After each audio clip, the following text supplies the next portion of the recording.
Are you ready to thrive? As a trauma therapist, author, yoga instructor, and healed human, I personally and professionally know what it means to live stuck in survival mode. I've learned a few things in my healing journey and my career that can help you transform into your best self.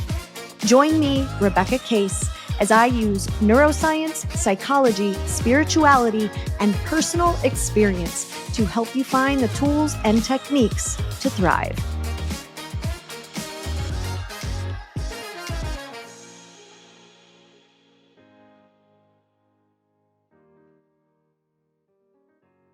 Hey, welcome back to Thrive the podcast.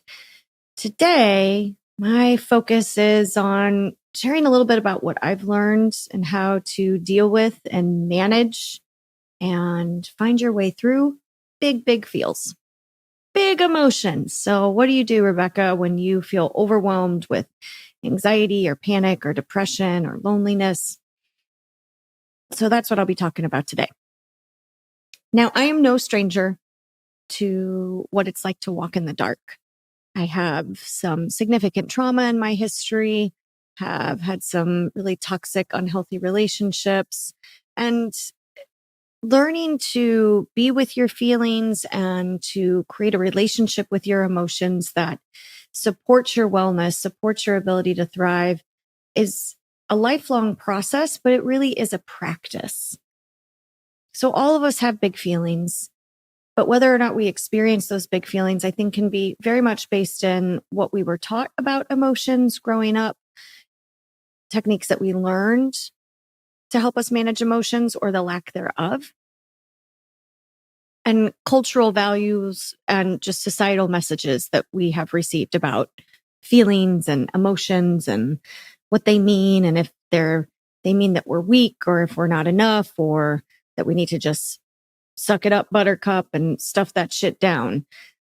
So I know what it's like to have big feelings, and I have had some real rough times in my life and my ability to manage my feelings. And I bet you have too, because you are a human being just trying to navigate your way through this world, having big emotions and feelings throughout the process.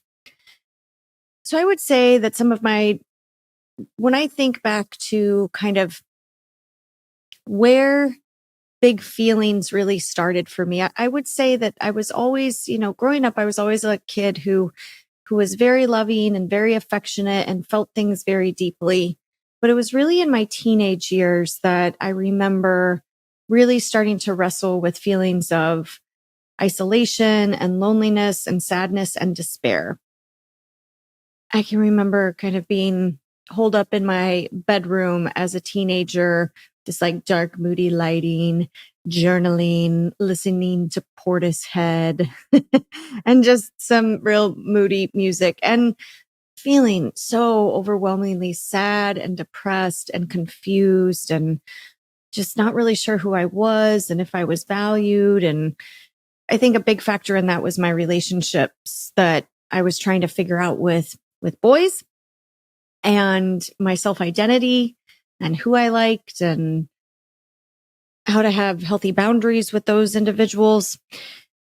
And of course, just being a teenage girl, all the hormones, all the confusing experiences of puberty and, self-esteem and all that mixed together. God, I would never want to be a teenager again, right? So I first started going to therapy when I was, I think, 16 or 17. I finally shared with my mom that I was having a really hard time with some of my feelings, that I was feeling overwhelmingly depressed. And she took me to a treatment center and they did an evaluation, and they asked me if I had any thoughts of wanting to hurt myself or end my life. And I told them that I did. And so I started intensive outpatient treatment there for a short period of time. And I was put on medications and saw a psychiatrist. And looking back, like, that treatment was really not helpful. I didn't learn any useful skills there. I kind of got the message that something's wrong with you, so you just need to be on some medications. I met some other peers there who ended up hanging out with outside of that treatment center. And I think I just learned more bad habits and maladaptive coping skills from them. So I would say that that's kind of where a lot of things started and kind of my first impressions of what it means about yourself to have major depressive episodes and what treatment can look like. And I mean, ultimately looking back, I think that those experiences helped to motivate me to become a counselor because it was years until I was in undergrad, I would say, until I was probably maybe a sophomore in undergrad, maybe a freshman, that I went to the counseling center there and found a therapist and had the experience of, oh my gosh, this is what this could be like. Like, this is a whole different story. This is actually helpful. So throughout that time, I just felt really, really like something was wrong with me. I think that my family wasn't sure what to do with me, and understandably so. They were kind of scared, not necessarily scared of me, but scared and kind of at a loss of how to help me and how to be with feelings as well. And I got the message, though I don't think it was intentional at all by anyone, but I got the message that I was too much. And I really lived with that paradigm for a long, long time until probably my 30s. I really carried around this message inside that I was too much and I feel too much. I felt like the black sheep of my family various times. And that kind of perpetuated throughout some of my adult relationships and intimate relationships and friendships. And luckily, I've been able to work through that blocking belief and don't believe that anymore because I've found a new relationship with my emotions. But that's kind of where it all started. So as I felt all those big feelings and used to have panic attacks and just overwhelming anxiety, the kind of anxiety that just makes you feel like your chest is going to cave in. I used to describe it as having like a black hole in my chest, and I felt like my chest was caving in. Having depression for quite a long time, trauma that I then experienced and that led to PTSD and flashbacks and hypervigilance and lots of issues around self-esteem and self-worth and all the stuff. One pivotal moment, I think, of change, of reprieve for me was starting to reframe how I understood emotions. So what emotions are. Certainly in our society, and while the stigma is changing, it still exists. There is this attitude that emotions are something to get over, something to push through, something to suppress and stuff down, something to ignore, that you're a wuss, that you are girly, that you are tender, you're a snowflake if you have feelings and emotions. And let's just start by examining what are emotions, what are feelings on a neurophysiological level? Like, what is actually happening in our body and in our brains? So feelings and emotions are not necessarily one and the same. I think of them as feelings are different flavors of emotions, but emotions in and of themselves are not feelings. Although we use the language interchangeably, I don't think it's that big of a deal that we use it interchangeably because we all kind of know what we're talking about when we refer to feelings and emotions. But we have kind of a set of core emotions, kind of primary emotions that just kind of make up how our nervous system functions. And so some examples of that are anger and fear and joy and love. And then we have different flavors of emotions, and those could be considered feelings. So for example, frustration could be considered like some version of anger, but you maybe experience frustration and anger differently. So they're not one and the same, but it's kind of like that set neural profile that gives way to the experience of anger is what also helps to kind of make frustration possible, or feeling irritable or annoyed, or that you just really kind of, can't stand it, right? So there's lots of different versions of our emotions, and those are feelings. And emotions and feelings are simply neurophysiological processes.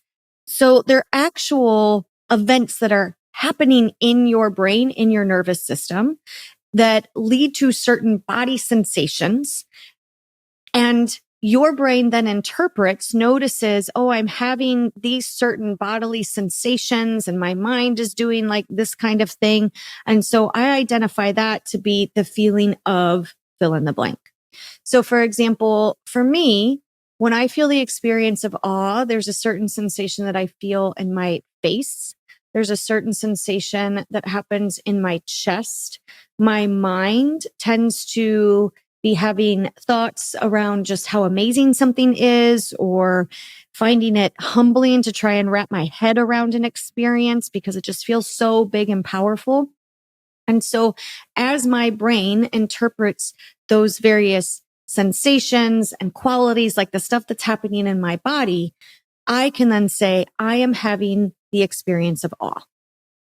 So I think that when we pause and we look at our feelings and emotions in that way, and we recognize feelings and emotions are simply just labels that we put on our biological experience, then all of a sudden, I think that we can shift our framework into seeing feelings as fluff and things that are made up and things to stuff down and that they mean something about you. And rather we see like, this is just my neurobiology happening in this moment. So if you wouldn't tell someone to get over an asthma attack, then why would you tell someone to get over a feeling? Because if we really break those constructs down, on some level, they're kind of the same thing. They're not the same thing, but they are the same thing. They're the same thing in the sense that something is happening in your body. You are having biological processes that lead to a certain experience. And one of those might be an asthma attack or a heart attack or, difficulty breathing or feeling bloated, right? So all of these normal physical conditions that I'm sure you can relate with of having at some point in your life, probably. But the same is true for feelings on some level. So if you notice like, oh, these are these sensations that I'm having in my body, I'm noticing what my biology is doing and I'm labeling that as it's not an asthma attack, it's a feeling. So for example, think about a common scenario that folks have if they experience a panic attack for the first time.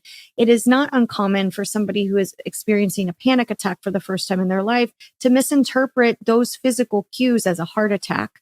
And so they go to the hospital maybe, and the doctors look them over and say, you're not having a heart attack, you're having a panic attack. And all of a sudden, somebody might take that to mean something about themselves. Like you might feel really embarrassed and ashamed of yourself and like, oh, something's wrong with me, or this is so silly, or I'm such a wuss, or I'm weak. But in essence, the heart attack and the panic attack are both biological processes that are happening in your body. And so neither one means anything about your character or your value or your worth as a human being. If anything, when you have feelings and emotions and body sensations, you might reframe it as, oh, look, my nervous system is working. Because if things weren't working correctly and you didn't have those feelings, you would be missing a whole lot of data and information that not only contributes to the richness of your life, but also gives you a lot of data points to live and base decisions upon. So first and foremost, reframe your feelings as simply biological processes just happening that you put a certain label on, just as you would a panic attack or a heart attack or an asthma attack or anxiety or what have you. So it's just your biology, y'all. Now, there's a concept known as interoception. And interoception is a really important skill to work on growing and cultivating if you want to have more emotional intelligence and make better friends with your emotions and feelings. Because let me tell you, like, they're not going to go away. Your emotions and feelings will not go away. They shouldn't, because your biology is working. You need that information to make decisions in your life and to know if something is a threat or something might be dangerous or something is safe. If you like someone, if you don't like the way a food tastes, if you like a movie, if you don't like a show, emotions allow us to have a rich experience in our life, and they really are invaluable data points. But a lot of us don't know how to notice and name what's happening in our body. We don't know how to identify feelings or emotions quickly. We might notice, oh, I'm having a panic attack when you're in a full-blown panic attack, as opposed to noticing I'm feeling really anxious. Let me do something about it so it doesn't lead to a full-blown panic attack, for example. And the reason that a lot of us don't know how to do that is because nobody taught us. We don't live in a society in the United States in which we are really taught emotional intelligence in childhood, certainly not in school. Maybe you had a parent or a caregiver who taught you that. If so, like that's such a leg up. But a lot of us are being raised by parents and caregivers who weren't taught that themselves. So it's not that it's necessarily their fault that they didn't teach you how to feel your feelings and name your feelings. It's kind of this long generational arc of generational trauma, I should say, that we're having to kind of constantly unlearn and relearn new ways of being. So if you're a parent, then learning this information and how to be with your feelings and what interoception is, then allows you to teach your children that and break this stigma that feelings are bad and something to get over, which is going to help your children thrive and live a more prosperous life. So interoception is the ability to notice what's happening inside of your body and make some sense of it in very simple terms. So for you to be able to look inside of your body and notice, oh, my jaw is tight, or my chest feels warm, or my stomach, I have butterflies in my tummy, or my shoulders are really, they're locked up and tense, and I feel a flutter of energy in my core, whatever that may be. That information is important data that allows you to then identify, oh, those bodily sensations are this emotion or are this feeling, and that may mean this, and this is what I'm going to do about it. So think about when you get sick. Hopefully, I imagine that a lot of times you start to notice some symptoms that cue your brain into thinking, oh, I think I'm getting sick. Maybe it's a scratchy throat or a stuffy nose, or you feel kind of hot and clammy. And so you notice those sensations and your brain tries to interpret what might the significance of those be. So let's say you identify, oh, this feels like the beginnings of a cold. And so you make a decision. I'm going to make sure I drink extra water today. Maybe I'll take some supplements. Maybe I'll call my doctor and schedule an appointment. Maybe I'll get extra sleep tonight. So when you have that information, you can then do something with that information to support your body, to support yourself thrive, right? Versus if you don't notice those sensations and you decide to go to an all-night rager and you stay up all night and you don't drink any water and you drink a little too much alcoholic beverages or what have you. I mean, granted, if you do that, like you're probably just not going to feel great the next day overall, but especially if you're starting to get sick, you might get really, really sick. So the way that we take care of our body based on the information that's available to us is a wonderful way for us to just take care of our lives, for us to thrive.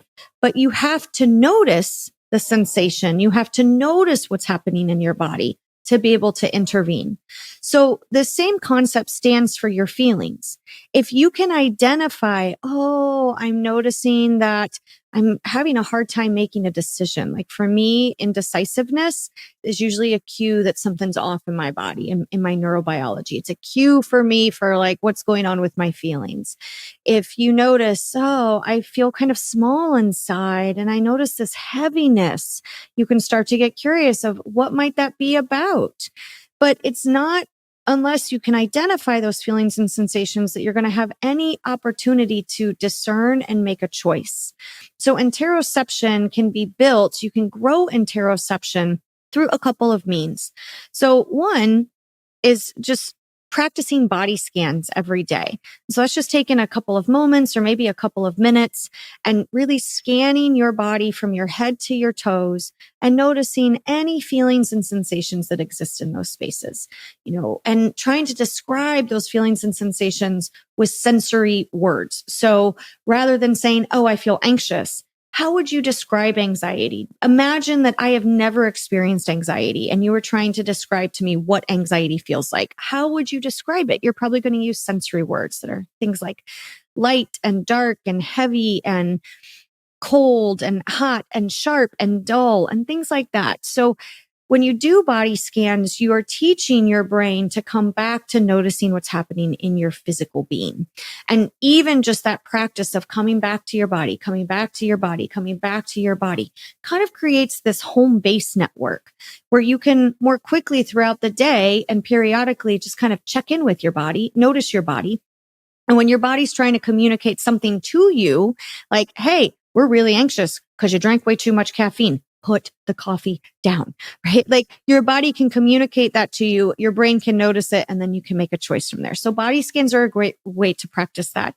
You can certainly go online. You can go to like Insight Timer. You can go to YouTube and just Google body scans or search for body scans and you'll find lots of guided exercises for somebody to take you through a body scan if you've never done one before. But that is a great place to start. Breath work can also really help you cultivate an awareness of your body, your feelings, and your sensations. Because when you practice breath work, your focus is on your body, specifically your breath. And our breath is hardwired connected to our nervous system. So how we're breathing can have a really quick and direct effect on how we're feeling. So again, lots of breathwork exercises you can find on the internet and on various apps. And Insight Timer is an app that I love to use. I use that app almost every day, and you can find breathwork on there. You can find guided yoga practices, meditation, mindfulness classes and courses, and even live events. They have sound baths. So that is a resource full of kind of ways that you can cultivate more interoception. Pretty much every practice, every exercise you would find on Insight Timer is going to help you build interoception. Yoga is also a fantastic way to get in touch with your body. And I would say also working out, but you have to be mindful of where your mind is when you're working out or when you're practicing yoga. I mean, if you go to a yoga class or you're practicing, you have a regular practice, you've probably learned or you are being taught to notice your body and maybe pair a breath with a movement or integrate breath with your various poses. And so your focus throughout that whole class is going to be resting on your body. If you're working out, we can work out in a way that we're really checked out from our body. So I'm not saying that just because somebody goes to the gym, it means that they have interoception.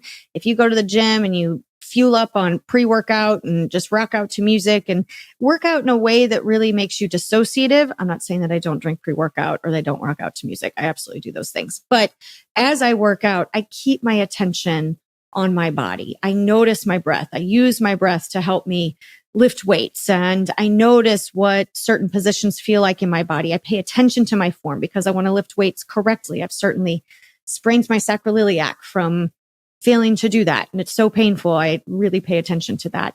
So it's all about keeping a focus on your body and just noticing what's happening in your body without judgment. Feelings and sensations will rise and fall and run their course. Let me say that again. Feelings and sensations will rise and fall and run their course. So when you notice yourself having an uncomfortable sensation, something that you perceive as this is uncomfortable, I don't like this, or a feeling that you're like, I don't like this, I would really like to get away from this feeling. We can change our relationships with our emotions and with our feelings and with our body by trying to slow down the immediate knee-jerk reaction to try and escape discomfort. And one way you can do that is reminding yourself that the way you're feeling in that moment is just a moment. I promise that your feelings and sensations will rise and fall and change throughout the day multiple times. And in fact, it's when we try and avoid them, ignore them, stuff them down, deny them, that we're only kind of kicking the can down the road. And we're going to have to do it again in a couple of minutes or a couple of hours or in a couple of days. Versus if you can give your feelings, sensations, and emotions some space to breathe, simply acknowledge them. Try and stay away from a story. Maybe just saying, I'm experiencing anxiety. This is fear. There is tension in my chest. Just labeling it like a fact, not I'm anxious and I can't stand it. I am afraid and I can't stand myself. My chest feels so big and overwhelming right now, and I have to get away from it. Those little add-ons of the meaning that you place on the feeling or sensation is not always going to be helpful. And sometimes what I do is when I'm having emotions that are uncomfortable for me, that are challenging me, I'll just sit down. I'll notice what I'm feeling. I might even bring a hand to the space in my body that I notice some of the sensations. And I just say in my mind, I feel fear. I feel fear. I feel fear. And I repeat that over and over and over and over again until it starts to shift. And when I engage with my feelings in that way, they shift a whole lot faster than if I try and ignore them or compartmentalize them or stuff them away throughout the day. So you might just try it. Here's the thing. If you try that, I promise you, like, you won't die. You won't burst into flames. There could be a rise. Remember, feelings and sensations will rise and fall and run their course. So sometimes when you sit down with that, there feels like this flood where, oh my gosh, it's getting bigger. It's getting bigger. But I promise it will reach a tipping point and then it will shift and it will start to diminish. I know it might feel scary to try or think about, but I promise it's going to help you in the long run to practice that stuff. So here's a couple of other tips and techniques I have for being with big feelings and emotions. Feelings and sensations are information for you.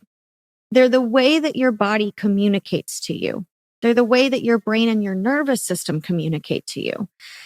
How else would your nervous system communicate to you? It doesn't have a brain, or it's not an, external entity that can give you a call and say, hey, Rebecca, listen, I've really been wanting to talk to you about some of your choices lately because I'm concerned that they are not for your well-being, right? That's not going to happen. So the way that your nervous system gives you a phone call and says, hey, Rebecca, got a message for you, is it gives you feelings and sensations. And you're going to miss the message if you don't learn to speak your nervous system's language.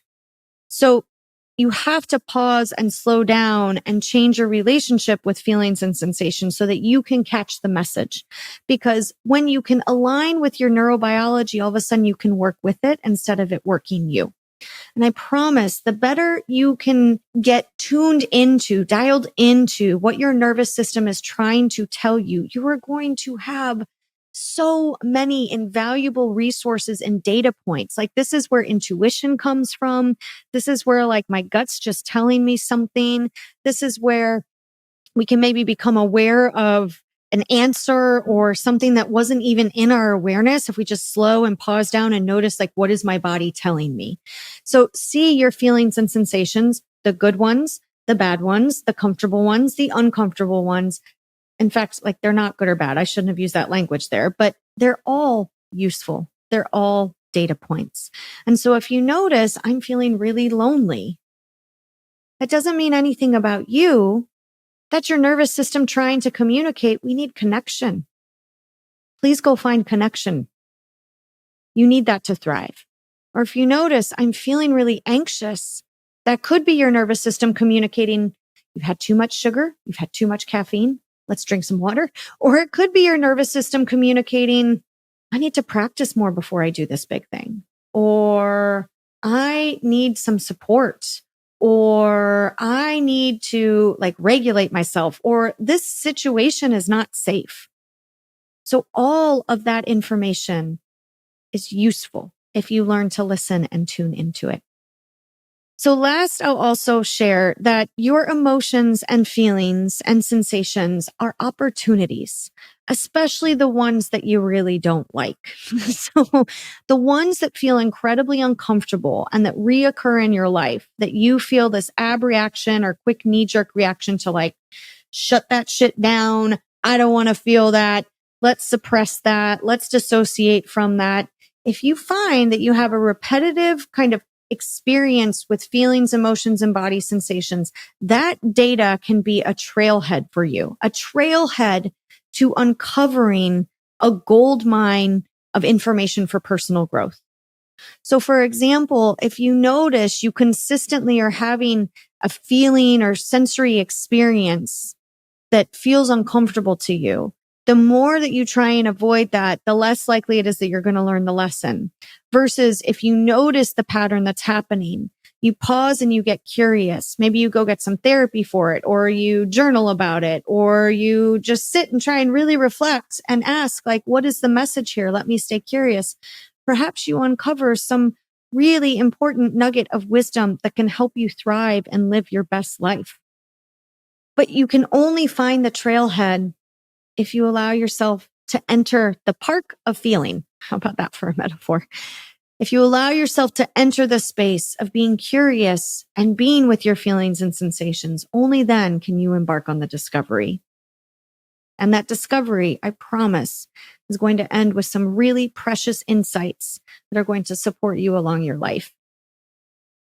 Last, I'll say, this belief that's out there sometimes and various places, I'm sure you've heard it in your life before. I'm sorry if somebody told you this when you were growing up, but that stuffing down your emotions is the tough thing to do is just utter bullshit.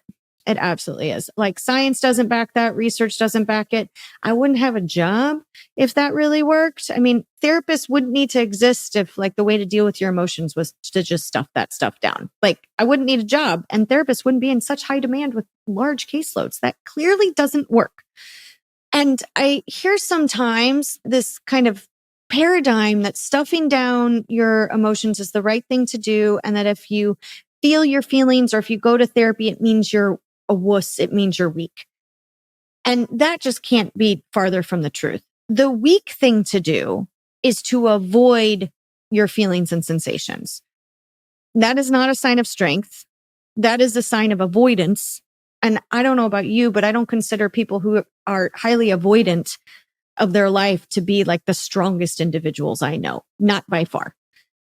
When we show up to our life with courage, with bravery, even if you might be afraid, you can be brave and afraid. That's okay. But when we say, I need to get my ass to therapy, I need to sit down and really work on this, I think I got a stuck point. When you admit that and you show up to it, that is truly the brave thing to do. Because going to therapy and learning to be with your feelings and sensations, learning to walk in the dark, learning to be with all that yuck is not an easy feat. It is not. It takes hard work. And sometimes you start getting into that work and you're like, oh my gosh, why did I decide to do this? Eject. I don't want to do this anymore. It's hard work to transform and evolve and to look yourself in the mirror. So if you are brave enough to show up to that stuff, kudos to you. You have courage. And if you've been living a life of avoidance, I encourage you to pause, reflect, and ask yourself what kind of person you want to be. And if you want to be strong, if you want to have perseverance, if you want to thrive, you have to get right with your emotions. You have to start seeing them as messages and guides, not something to repress and dissociate from. So my friends, another episode of Thrive the podcast. I hope that there's some nuggets of wisdom here for you and that you can start being with your feelings and sensations in a different way. Welcome them in, for they're all messengers from beyond. Bye. Thank you for joining us on another episode of Thrive the podcast. I hope these insights inspire positive changes in your life. If you're ready to take the next step in your Thrive journey, check out goodies linked in the show notes and on my website, RebeccaCase.com. Sign up for my newsletter and get access to helpful resources, connect with my community, and be the first to know about events and happenings. Remember, your journey from surviving to thriving is unique, and you have the power to create your best life. Subscribe, share, and thrive into your potential. Until next time, this is Rebecca Case, signing off. Thrive on.